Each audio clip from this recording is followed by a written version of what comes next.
प्रिय विद्यार्थियों, इस वीडियो में हम क्लास 9th वार्षिक परीक्षा 2023 के लिए जो है मैथ्स के इंपॉर्टेंट क्वेश्चन का पार्ट 3 यहाँ पर हम सॉल्यूशन करवा रहे हैं।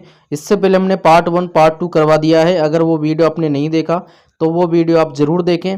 तो देखिए, पार्ट 3 में हमारे पास पहला क्वेश्चन है कि आकृति में ABCD एक समांतर चतुर्भुज है और AE लंब है किस पर, DC पर, और CF लंब है किस पर, AD पर।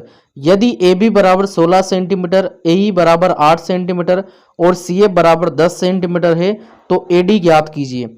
देखिए, यहाँ पर हमें क्या दे रखा है, थोड़ा सा हम इस क्वेश्चन को समझते हैं पहले, उसके बाद इसका सॉल्यूशन करेंगे। देखिए, हमारे पास क्वेश्चन दे रखा है कि AB इस DC के CD के क्या है, समांतर है। क्लियर। इसके बाद इसने दिया है कि ये जो AE है ये CD पर लंब है और इसके बाद जो CF है वो AD पर लंब है, ये हमें दे रखा है। और हमें ये भी दिया है कि AB बराबर 16 सेंटीमीटर है और ये AE बराबर 8 सेंटीमीटर है और CF बराबर 10 सेंटीमीटर है। तो हमसे पूछा है कि इस AD की लंबाई ज्ञात कीजिए। तो देखिए, हम इसमें जो है यहाँ पर चतुर्भुज का जो है क्षेत्रफल वाला कंसेप्ट यहाँ पर हम यूज करेंगे। तो देखिए, सिंपल सी बात है कि ये फॉर्मूला सबको याद है कि हम जानते हैं कि समांतर चतुर्भुज का क्षेत्रफल क्या होता है, 1/2 इंटू आधार इंटू शीर्षलंब, यही होता है। तो देखिए, यदि अगर हम यहाँ पर आधार, देखिए यहाँ पर अगर हम आधार DC लें, अगर हम आधार DC लेते हैं तो ABCD का क्षेत्रफल क्या होगा, 1/2 इंटू आधार क्या लिया हमने, DC लिया, तो शीर्षलंब हमारा क्या होगा, ये होगा AE। तो 1/2 इंटू AE, ये हम इसको समीकरण नंबर 1 दे देंगे। इसके बाद देखिए, अगर हम आधार AD लेते हैं, अगर इसको हम आधार लेते हैं तो ABCD का क्षेत्रफल क्या होगा, 1/2 इंटू आधार, अब इसमें शीर्षलंब क्या होगा, ये होगा FC, तो ये आ जाएगा शीर्षलंब, तो इसको हम नंबर 2 दे देंगे। तो इस तरह से देखिए, ABCD का क्षेत्रफल है, दोनों तरह से हमने ज्ञात करा, तो ये क्षेत्रफल क्या होगा, बराबर होगा भाई। तो इस वजह से हम क्या कर देंगे, समीकरण 1 और 2 से इन दोनों को बराबर कर देंगे। ये दोनों हमने इस तरह से ये बराबर कर दिए।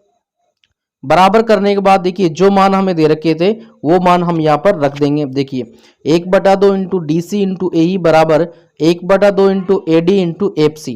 तो यहाँ से देखिए 1/2 से 1/2 कट जाएगा क्योंकि दोनों तरफ सेम है, तो ये चीज़ हमारे पास बचेगी। ये बचने के बाद देखिए क्या दे रखा है, हमें दे रखा है कि DC बराबर AB है। क्या है, DC बराबर AB हमें इसने दे रखा है। देखिए, DC बराबर AB, यहाँ देखिए DC बराबर AB है, क्योंकि इसके बाद देखिए, इसके बाद यहाँ पर देखिए क्या दे रखा है। देखिए, DC की जगह हम क्या रख देंगे, AB रख देंगे इंटू AE बराबर AD की जगह AD और FC की जगह FC।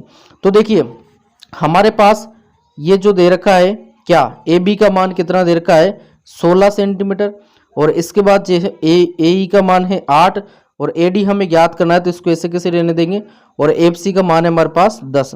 तो इस तरह से ये मान हम क्या है जो है इसमें रख देंगे। इसके बाद देखिए, जो कटेगा उसको हम काट देंगे। यहाँ पर देखिए क्या होगा, हमें AD चाहिए तो AD को हम एक साइड रखेंगे और ये जो 10 है गुणा में तो कहाँ चला जाएगा, भाग में। तो इस तरह से देखिए, यहाँ से हम जब 16 को 8 से गुणा करेंगे तो 128 आएगा और 128 में 10 का भाग देंगे तो 12.8 आएगा।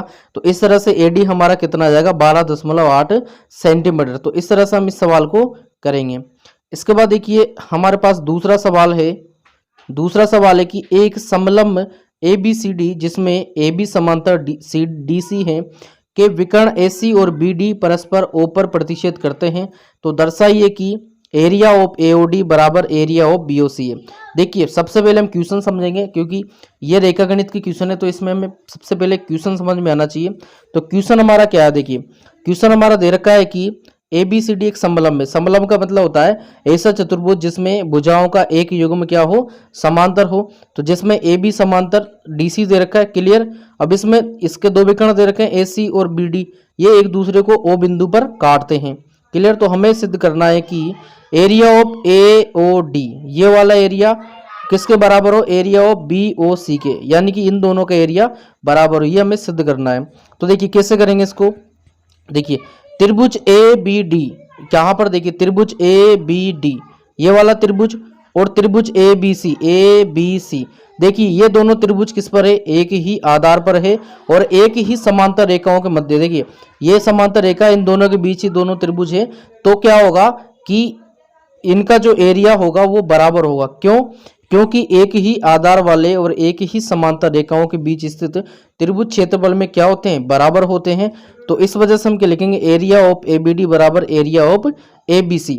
अब देखिए अगर हम दोनों ओर से area of A B O घटा दें, अगर जैसे मान लो कि हमें क्या निकाला है हमने, ए बी डी, ये वाला एरिया निकाला, अगर हम इस पूरे एरिया में से ये वाला एरिया हम घटा दें, ये वाला एरिया, तो इधर क्या बचेगा, केवल ये वाला एरिया बचेगा। और इधर भी देखिए ये पूरे एरिया में से हम ये वाला एरिया घटा दें तो ये पूरा ऊपर वाला बचेगा। तो इस तरह से देखिए area of A B D minus area of A B O और area of A B C minus area of A B O, तो इसमें से ये घटाएंगे तो क्या बचेगा, area of A B D, और इधर घटाएंगे तो area of B O C. तो इस तरह से ये क्वेश्चन हमारा सिद्ध होगा। तो इस तरह से इसको करेंगे। इसके बाद देखिए इसी तरह का एक और क्वेश्चन है, सेम वैसे कैसा ही है कि चतुर्भुज एबीसीडी के विकर्ण एसी और बीडी परस्पर बिंदु ओ पर इस प्रकार प्रतिच्छेद करते हैं कि एरिया ऑफ एओडी बराबर एरिया ऑफ बीओसी है, तो सिद्ध कीजिए कि एबीसीडी एक समलंब है। देखिए अभी जो हमने क्वेश्चन करा है उसका सेम उल्टा है ये, तो यहाँ पर हम इसको उल्टा लेके चलेंगे। देखिए क्या है, एरिया ऑफ एओडी बराबर एरिया ऑफ बीओसी, ये यहाँ पर इसने दे रखा है, क्लियर, ये दिया है। अब देखो इसमें जैसे हमने उधर घटाया था तो इधर क्या करेंगे, हम जोड़ देंगे, तो दोनों ओर एरिया ऑफ एओबी जोड़ देंगे। इस तरह से ये एरिया ऑफ एओबी जोड़ेंगे, तो जोड़ने पर देखिए एक तरफ क्या आएगा, एरिया ऑफ एबीडी, और इधर क्या आएगा, एरिया ऑफ एबीसी। अब यहाँ पर देखिए त्रिभुज एबीडी और एबीसी एक ही आधार एबी पर स्थित है तथा एरिया ऑफ एबीडी बराबर एरिया ऑफ एबीसी है। तो यहाँ पर इसलिए क्या होगा, एबी समांतर क्या होगा, डीसी होगा। तो चूंकि एक ही आधार वाले त्रिभुज जो क्षेत्रफल में बराबर हो, एक ही समांतर रेखाओं के बीच स्थित होते हैं, अतः एबीडी एक समलंब है। क्योंकि हमने बता दिया कि इसमें जो रेखाओं का एक युग्म क्या है, समांतर है। तो इस तरह से इस क्वेश्चन को करेंगे। इसके बाद नेक्स्ट इंपॉर्टेंट क्वेश्चन है, यदि एक रेखा दो संकेंद्री वृत्तों यानी कि एक ही केंद्र वाले को जिसका केंद्र O है ए बी सी और डी पर प्रतिच्छेद करे तो सिद्ध कीजिए कि ए बी बराबर सी डी है। तो यह आकृति दे रखी है इसने, तो हमें क्या बताना है, इसमें ए बी बराबर सी डी हमें इसमें दिखाना है। तो देखिए सिंपल तरीके से कैसे करेंगे इसको, देखिए यहाँ पर हमें क्या दे रखा है कि दो संकेंद्री वृत्त जिसका केंद्र O है ए बी सी डी पर प्रतिच्छेद करते हैं, ये बना लिया इसमें। देखिए अब इसके बाद हमें सिद्ध क्या करना है, ए बी बराबर सी डी। तो इसमें थोड़ा सा हम और काम करेंगे कि वो काम क्या करेंगे, वो काम हम रचना में लिखेंगे कि ओ एम लंब ए डी, यानी कि इस ए डी पर हमने ये ओ एम जो है लंब डाल दिया है और उपपत्ति बी सी अंतः वृत्त की जीवा है तथा ओ एम लंब है किस पर, बी सी पर। इसलिए देखिए ये जो त्रिज्या या ये लंब इस जीवा को क्या करेगा, दो बराबर भागों में बांटेगा। तो बी एम बराबर क्या हो जाएगा, सी एम, क्योंकि केंद्र से जीवा पर डाला गया लंब उसे समद्विभाजित करता है। इसी प्रकार देखिए ए डी बाएं वृत्त की जीवा है तथा ओ एम जो है लंब है किस पर, ए डी पर। तो इस वजह से क्या होगा, ए एम बराबर क्या होगा, ए एम बराबर डी एम होगा, क्योंकि केंद्र से जीवा पर डाला गया लंब उसे समद्विभाजित करता है। तो इस तरह से देखिए हम क्या करेंगे, समीकरण 2 में से एक को घटा देंगे। देखिए ये समीकरण 2 है हमारी, उसमें से इस एक को घटा देंगे तो A M minus B M इधर आएगा D M minus C M. तो देखिए इस A M minus B M को हम क्या लिख सकते हैं, ए बी लिख सकते हैं। इसी तरह D M minus C M को हम क्या लिख सकते हैं, सी डी लिख सकते हैं। तो इस तरह से हमारा आ जाएगा ए बी बराबर सी डी। तो इस तरह से इस क्वेश्चन को हम करेंगे। इसके बाद हमारा नेक्स्ट क्वेश्चन है कि आकृति में केंद्र O वाले एक वृत्त पर तीन बिंदु ए बी सी इस प्रकार है कि कोण BOC बराबर 30 हो और कोण AOB बराबर 60 हो। यदि चाप ABC के अतिरिक्त वृत्त पर D एक बिंदु है तो कोण ADC ज्ञात कीजिए। ADC ये वाला कोण हमसे पूछा है, तो कैसे करेंगे, देखिए कोण AOC, यहाँ पर देखिए कोण AOC कौन सा, ये वाला कोण, दोनों कोण दे रखे हैं तो इन दोनों कोणों का योग कितना हो जाएगा, 90 डिग्री हो जाएगा। तो इस तरह से हम इसको क्या लिख सकते हैं, कोण AOC बराबर क्या है, कोण ADC। देखिए ADC ये वाला, देखिए ये वाला जो कोण है इस वाले कोण का दुगना होगा, क्या होगा, यहाँ पर देखिए ये वाला जो कोण है इस ADC का दुगना होगा। यहाँ से देखिए इस तरह से इस कोण का दुगना होता है ये वाला। तो यहाँ पर देखिए ए ओ सी बराबर 2ADC। चूंकि किसी चाप द्वारा केंद्र पर अंतरित कोण उसके द्वारा वृत्त के शेष भाग के किसी बिंदु पर अंतरित कोण का दुगना होता है। क्लियर। तो इस तरह से कोण ADC बराबर हाफ AOC हो जाएगा और कोण ADC बराबर 1/2 इंटू 90। तो 90 2 से कट जाएगा कितना 45 बार। तो इस वजह से ये ADC कोण कितना आ जाएगा 45 डिग्री आ जाएगा। इसके बाद देखिए नेक्स्ट क्वेश्चन है, इसके जैसा ये कोण वाला है। ये भी आकृति में कोण ABC बराबर 69 है। ये कोण 69 दे रखा है और ये कोण जो है यहाँ पर 31 दे रखा है। तो कोण BDC ज्ञात कीजिए। BDC यानी कि ये वाला कोण इसने पूछा है। तो कैसे ज्ञात करेंगे, देखिए त्रिभुज ABC में देखिए ये वाला त्रिभुज हमारे पास ABC, इसमें देखिए हम क्या करेंगे, तीनों कोणों का योग कितना होगा 180 होगा भाई। क्लियर है। तो कोण A प्लस कोण ABC प्लस कोण ACB बराबर 180 डिग्री होगा। तो ये दो कोण दे रखा है हमारे पास 69 प्लस 31 बराबर 180। तो कोण A इस तरह से कितना निकलेगा 80 डिग्री निकलेगा। कितना निकलेगा, ये कोण A हमारे पास 80 डिग्री आ जाएगा। तो देखिए कोण BDC किसके बराबर होगा, कोण A के बराबर होगा, क्योंकि एक वृत्तखंड में बने कोण क्या होते हैं बराबर होते हैं। ये देखिए ये वृत्तखंड है और इसमें ये कोण बना रखे हैं, तो ये कोण क्या होते हैं बराबर होंगे। तो इस वजह से ये कोण इस D के बराबर होगा। तो कोण BDC बराबर कितना आ जाएगा 80 डिग्री आ जाएगा। ये हमारा आंसर होगा। इसके बाद देखिए नेक्स्ट क्वेश्चन है, आकृति में एक वृत्त पर ABCD 4 बिंदु है और AC और BD एक बिंदु E पर इस प्रकार प्रतिच्छेद करते हैं कि BEC बराबर 130 है, ECD बराबर 20 है। तो BAC ज्ञात कीजिए। यहाँ पर देखिए क्या करेंगे हम, ये देखिए कोण DEC प्लस BEC, कोण DEC प्लस कोण ये वाला, इन दोनों कोणों का योग कितना होगा 180 डिग्री होगा। तो यहाँ से देखिए हमारे पास कोण DEC निकलेगा 50 डिग्री। क्लियर। अब देखो त्रिभुज DEC में इसमें देखिए दो कोण मिल गए हैं। तो कोण D यहाँ से देखो तीनों कोणों का योग 180 होगा। इस तरह से कोण D हमारे पास कितना आ जाएगा 180 डिग्री आ जाएगा। तो कोण BAC बराबर कोण D, देखिए यहाँ पर ये वाला कोण इस वाले कोण के बराबर होगा। देखिए हमने जो पहला क्वेश्चन करा उसमें हमें कोण A निकाल के कोण D बताया। अब इसमें क्या करेंगे, कोण D निकाल के हम कोण A बता देंगे। तो इस तरह से जो है ये कोण BAC बराबर कितना आएगा 110 डिग्री आएगा, क्योंकि एक वृत्तखंड में बने कोण क्या होते हैं बराबर होते हैं। इस तरह से इसका हम आंसर करेंगे। इसके बाद देखिए नेक्स्ट क्वेश्चन है हमारे पास रचना वाले की, एक दी हुई किरण के प्रारंभिक बिंदु पर 45 डिग्री के कोण की रचना कीजिए। तो कुछ नहीं करना है आपको, ये रचना करना सिंपल आता है, तो आप इसको देख लेना, कुछ दिक्कत वाली बात नहीं है। ये पहले हम 90 डिग्री का कोण बनाएंगे, फिर क्या करेंगे, ये जो चाप काटेंगे, ये यहाँ से जो चाप कटेगा यहाँ से एक चाप इधर से काट देंगे, एक चाप इधर से काट देंगे और ये सीधी रेखा खींच देंगे, किरण खींच देंगे, तो बन जाएगा 45 डिग्री का कोण। ये सबको आता है, तो ये आप पढ़ लेना, इसको दिक्कत वाली बात नहीं है इसमें। इसके बाद भी ये वाले भी है कोण के, तो ये एक कोण वाला क्वेश्चन आपका जरूर आएगा, तो ये भी आप करके जाना। इसके बाद देखिए इस तरह का क्वेश्चन आपसे जरूर पूछा जाता है कि एक त्रिभुज ABC की रचना कीजिए जिसमें BC बराबर 7 सेंटीमीटर, कोण B बराबर 75 और AB प्लस AC बराबर 13 सेंटीमीटर हो। तो देखिए ये भी सिंपल क्वेश्चन है, कोई दिक्कत वाली बात नहीं है। सबसे पहले हम क्या करेंगे, 7 सेंटीमीटर लंबाई का एक रेखाखंड BC बनाएंगे। ये रेखाखंड BC बनाया।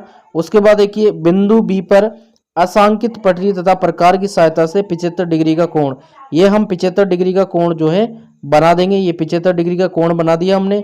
इसके बाद B को केंद्र मानकर तथा 13 सेंटीमीटर त्रिज्या लेकर एक चाप बना। देखो ये B को केंद्र माना और 13 सेंटीमीटर का ये चाप बनाया जो AX को D पर काटता है। क्लियर।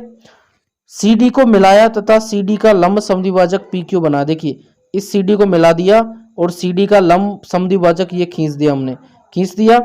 अब इसके बाद देखिए क्या किया, इस C को A से मिला दिया। क्लियर। AC को मिलाया। इसके बाद क्या किया, त्रिभुज ABC ही अभिष्ट त्रिभुज है। जो त्रिभुज हमारा आया ABC, ये हमारा त्रिभुज है, कोई दिक्कत वाली बात नहीं है।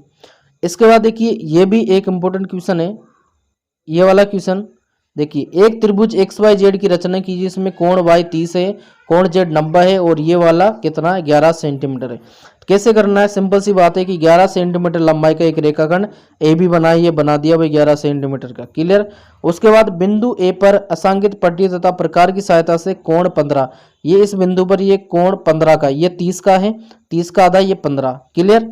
इसके बाद यहाँ पर देखिए बिंदु बी ए एक्स पर, बी ए एक्स पर जो है यहाँ पर ये 45 डिग्री का कोण बना दिया, यहाँ पर 90 पूछा है 45 पूछा है, यहाँ पर हो सकता है क्वेश्चन में मिस्टेक हो, तो यहाँ पर ये 45 डिग्री का कोण बना दिया।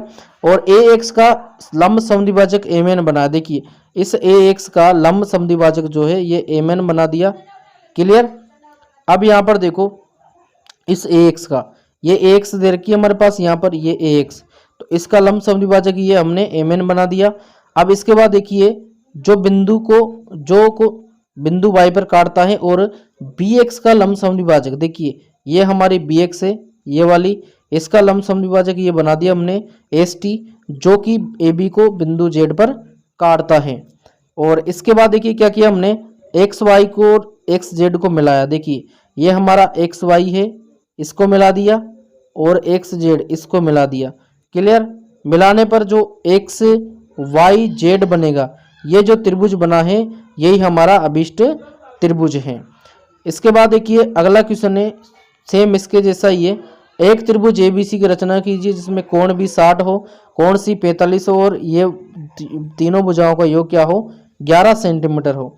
तो देखिए कैसे बनाएंगे, सबसे पहले हम एक रेखाखंड पी क्यू बराबर 11 सेंटीमीटर बनाएंगे, फिर पी पर 60 डिग्री का कोण तथा क्यू पर 45 डिग्री का कोण बनाएंगे। देखिए ये बना दिया, ये बनाया इस तरह से, ये देखिए ए बी पी क्यू खींच दिया हमने 11 सेंटीमीटर, इसके बाद पी पर 60 डिग्री और क्यू पर जो है 45 डिग्री का कोण बना दिया।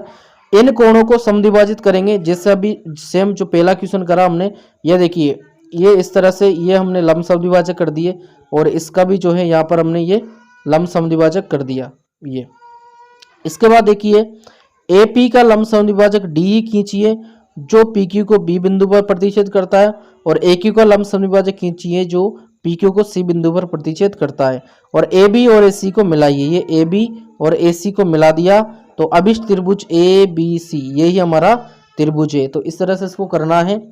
इसके बाद देखिए नेक्स्ट क्वेश्चन है हमारा, सिंपल क्वेश्चन है, उस त्रिभुज का क्षेत्रफल ज्ञात कीजिए जिसकी दो भुजाएं 18 सेंटीमीटर और 10 सेंटीमीटर हो और उसका परिमाप कितना हो 42 सेंटीमीटर। देखिए यहाँ पर त्रिभुज की दो भुजा दे रखी है और उसका परिमाप दे रखा है, तो हम इसको किससे, हीरोन के फॉर्मूले से करेंगे। एक्सरसाइज 12 के क्वेश्चन है हीरोन का सूत्र, उससे हम इसको करेंगे। तो देखिए यहाँ त्रिभुज की दो भुजा दे रखी है, ए बराबर 18 बी बराबर 10 और परिमाप दे रखा है 42। तो हम जानते हैं कि त्रिभुज का परिमाप क्या होता है, तीनों भुजाओं का योग ए प्लस बी प्लस सी। तो यहाँ से हम इस तरह से ये सी का मान निकाल लेंगे, यानी कि तीसरी भुजा निकालेंगे हम 14 सेंटीमीटर और त्रिभुज का अर्ध परिमाप निकालेंगे हम 21 सेंटीमीटर। इसके बाद देखिए हीरोन के सूत्र से त्रिभुज का क्षेत्रफल क्या होगा, under root S, S minus A, S minus B, S minus C. अब यहाँ पर हम क्या करेंगे, मान रख देंगे। देखिए मान रखेंगे, एस का मान है 21, फिर 21 माइनस 18, 21 माइनस 10, 21 माइनस 14, इस तरह से 21 इंटू 3 इंटू 11 इंटू 7 आएगा। देखिए इस 21 को हम क्या लिख सकते हैं 7 इंटू 3, और इधर सबको ऐसे कैसे लिख देंगे। यहाँ से देखिए हमारा जो है 7 और 3 इसका जोड़ा बन रहा है, तो 7 और 3 बाहर आ जाएगा और 11 का जोड़ा नहीं बनेगा, तो 11 अंडरूट में ही रह जाएगा और 7 को 3 से गुणा करेंगे तो 21 अंडरूट 11 वर्ग सेंटीमीटर ये त्रिभुज का क्षेत्रफल आ जाएगा। इस तरह से इसको करना है। इसके बाद देखिए, इसके बाद एक और क्वेश्चन है इंपॉर्टेंट है, एक त्रिभुज की भुजाओं का अनुपात 12:17:25 है और उसका परिमाप 540 है, तो इस त्रिभुज का क्षेत्रफल ज्ञात कीजिए। यहाँ पर देखिए भुजाओं का अनुपात दे रखा है, तो हम क्या करेंगे, भुजाएं निकालेंगे पहले। तो देखिए त्रिभुज का परिमाप दे रखा है 540।